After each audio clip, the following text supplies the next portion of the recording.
Hi, and now we get to the digraphs of vowels.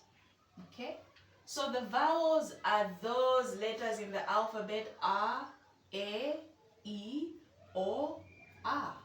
So in English, we don't usually call this as U, though we have some words in which this U sounds as U.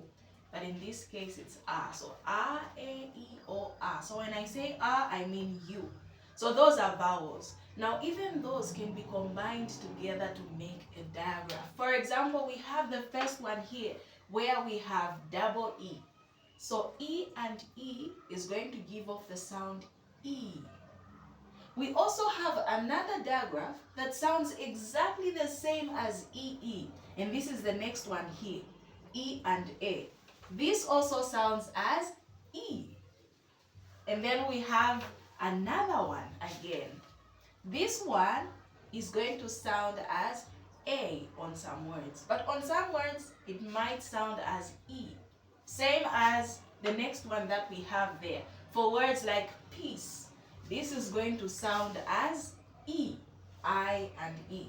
And then we have E and Y. Now this is a combination of a vowel and a consonant. Y is a consonant, E is a vowel. So when we combine these two, the digraph is going to sound as A, for words like pray. Not this pray with A and Y, but pray with E and Y. Okay? And then we have IE again, but this time around, it's not going to sound as E as that of words like peace, but it can also sound as I for words like pie.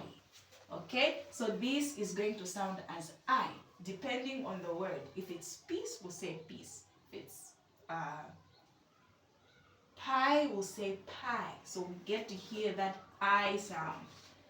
Okay, and then we have IGH. So we have vowel, consonant, consonant. Now that also gives off the sound I for words like sight.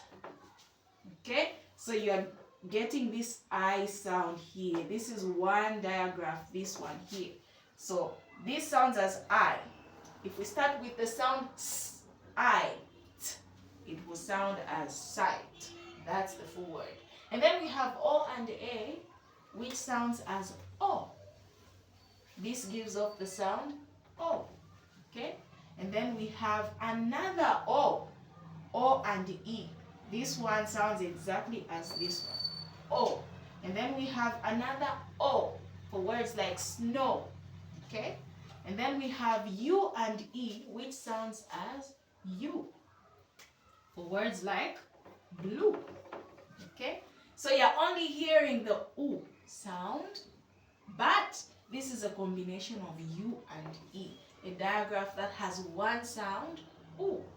And then we have U, another U. Now, where do you get to use this U? Of course, these two have the same sound, but they can be found in different words. For example, this U can be found in words like few, you, few.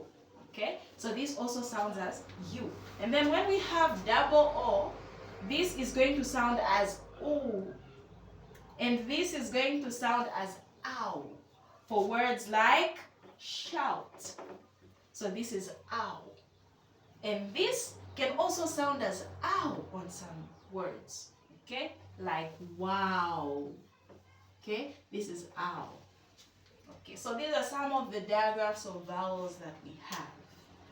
Looking forward to the next lesson when we are going to learn how we can use these digraphs to form words. And from there, we'll look at how we can put these words together to form sentences. Thank you so much.